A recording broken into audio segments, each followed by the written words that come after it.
आज है 18 मई। 18 मई बोले तो मंडे, और मंडे टू मंडे होता है हमारा 25 क्वेश्चन का इम्पोर्टेंट एक वीडियो जो विभिन्न परीक्षाओं में पूछे गए होते हैं, उनसे लिया गया। तो आज ये विज्ञान का दूसरा वीडियो होगा। इससे पहले एक वीडियो बना चुके हैं, उसका लिंक आपको इस वीडियो के डिस्क्रिप्शन में मिल जाएगा। और साथ ही हमारे चैनल पर जाकर आप एक विज्ञान की प्लेलिस्ट आपको मिल जाएगी, वहाँ पे सभी 500 जो क्वेश्चंस हैं उनके 25-25 करके सभी वीडियो आपको धीरे धीरे करके मिल जाएंगे। तो ये पार्ट 2 है, शुरू करते हैं। कल हो चुके थे, यानी कि लास्ट मंडे को हो चुके थे 25 क्वेश्चन, तो आज शुरू करते हैं 26 से, यानी कि तो 26 नंबर क्वेश्चन है। किसने न्यूटन से पूर्व ही बता दिया था कि सभी वस्तुएं पृथ्वी की ओर गुरुत्वाकर्षित होती हैं? मतलब न्यूटन ने जब ये खोज की गुरुत्वाकर्षण की, तो उससे पहले ही किसने ये बता दिया था कि पृथ्वी प्रत्येक वस्तु को अपनी ओर खींचती? तो ये बता दिया था ब्रह्मगुप्त ने, इसलिए इसका सही उत्तर है ब्रह्मगुप्त। और क्रिकेट की गेंद को किस कोण पर मारा जाना चाहिए कि वह अधिक से अधिक दूरी तय कर सके? तो कितने एंगल के कोण पर इसको हम मारें कि ज़्यादा से ज़्यादा दूर तक बॉल जाए? तो उसको 36 से 45 अंश के कोण पर यदि हम मारेंगे तो वो ज़्यादा से ज़्यादा, यानी कि जो बल लगेगा, फोर्स लगेगा, तो वो फोर्स के डायरेक्शन में उतना ही ज़्यादा प्रबल वर्क होगा, कार्य होगा। अब देखते हैं अगला क्वेश्चन। ऊष्मा एक प्रकार की ऊर्जा है जिसे कार्य में बदला जा सकता है। इसका प्रत्यक्ष प्रमाण सबसे पहले रमफोर्ड ने दिया था। किसने? रमफोर्ड ने। इसके बाद में क्वेश्चन अगला है, किस वैज्ञानिक ने सर्वप्रथम बर्फ के 2 टुकड़ों को आपस में घिसकर पिघला दिया था? जो बर्फ के 2 टुकड़े थे उन्हें आपस में रगड़कर पिघला दिया था, तो वो थे डेवी। अब देखते हैं, वाष्प इंजन में उबलती हुई जल का तापमान किस कारण से उच्च होता है? वाष्प इंजन में उबलते हुए जल का तापमान किस कारण से उच्च होता है? तो बॉयलर के अंदर जो वायु उच्च दाब होता है उसके कारण ये हाई होता है। इसके बाद है अगला, ताप युग्म तापमापी। क्या? ताप युग्म तापमापी, यानी कि थर्मोकपल थर्मोमीटर किस सिद्धांत पर कार्य करता है? तो ये कार्य करता है सीवैक के सिद्धांत। किसके? सीवैक के सिद्धांत पे कार्य करता है। यदि आपको इन्हें डिटेल में चाहिए तो आप हमें कमेंट कर सकते हैं, तो इनके लिए मैं पर्सनली वीडियो क्रिएट कर दूंगा, बना दूंगा। अब देखते हैं, पूर्ण विकिरण उत्तापमापी का सिद्धांत किस पर आधारित है? तो ये स्टीफन के नियम पर आधारित है। इसके बाद, दूर वस्तुओं जैसे सूर्य है आदि का ताप किस तापमापी द्वारा मापा जाता है? जो बहुत दूर वस्तुएं हैं, यानी कि ऑब्जेक्ट जो है वो बहुत दूर है, तो उनके टेम्परेचर को किस विधि द्वारा मापते हैं? ये है क्वेश्चन। तो उनको मापते हैं पूर्ण विकिरण उत्तापमापी द्वारा। किसके द्वारा? पूर्ण विकिरण उत्तापमापी द्वारा।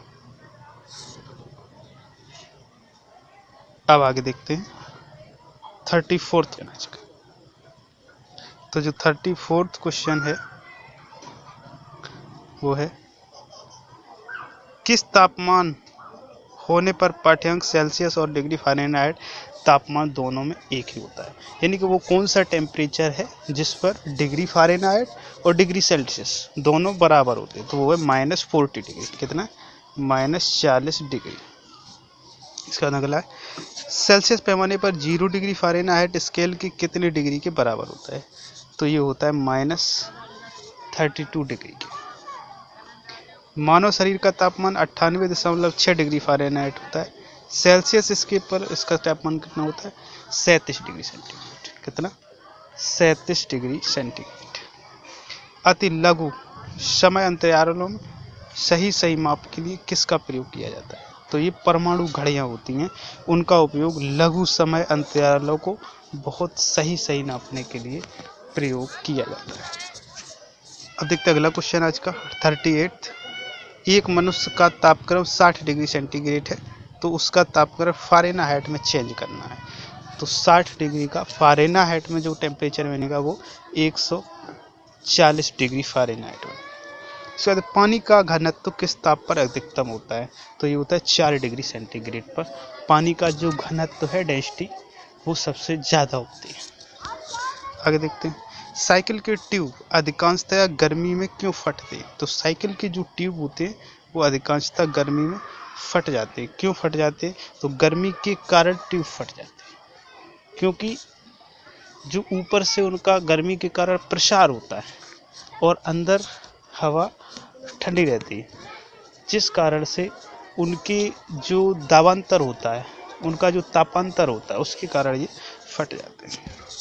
अगला है, किसी झील की सतह का पानी बस जमने ही वाला है, झील के आधा स्थल में जल का ताप क्या होगा? मतलब जमा नहीं है लेकिन जमने वाला है, तो उस समय जो टेम्परेचर होगा वो 4 डिग्री सेंटीग्रेड होगा। अगला है, ऊष्मा के संचरण की किस विधि में पदार्थ के अणु एक स्थान से दूसरे स्थान तक स्वयं नहीं जाते? तो ये चालन में।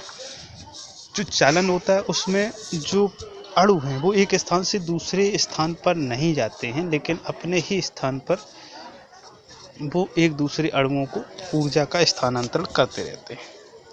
अब देखो, द्रवों और गैसों में ऊष्मा का स्थानांतरण किस विधि द्वारा होता है? तो ये संवहन द्वारा होता है। फिर देखते हैं, सूर्य की ऊष्मा पृथ्वी पर किस प्रकार के संचार माध्यम में आती है? तो ये विकिरण।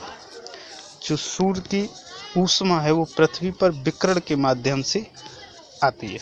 अब देखते हैं अगला क्वेश्चन, ऊष्मा के स्थानांतरण की किस विधि में माध्यम आवश्यक नहीं है? तो विकिरण के लिए माध्यम की कोई आवश्यकता नहीं होती। इसका सबसे जो अभी लास्ट क्वेश्चन में ही उदाहरण मिला है कि सूर्य का जो प्रकाश है वो विकिरण के द्वारा पृथ्वी पर आता है, उसे कोई माध्यम की आवश्यकता नहीं होती है, क्योंकि कुछ माध्यम में तो निर्वात रहता है, कुछ में वायु रहती है, कुछ में प्रदूषण रहता है, धूल के कण रहते हैं, लेकिन विकिरण द्वारा वो आ जाता है।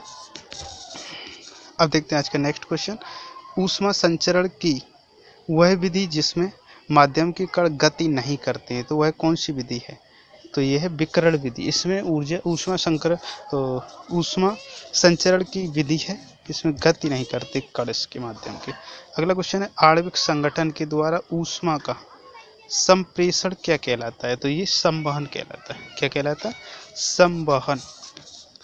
अब देखते हैं आज का अगला प्रश्न 48। तो आज का जो 48वां प्रश्न है, सूर्य विकिरण का कौन सा भाग सोलर कुकर को गर्म कर देता है?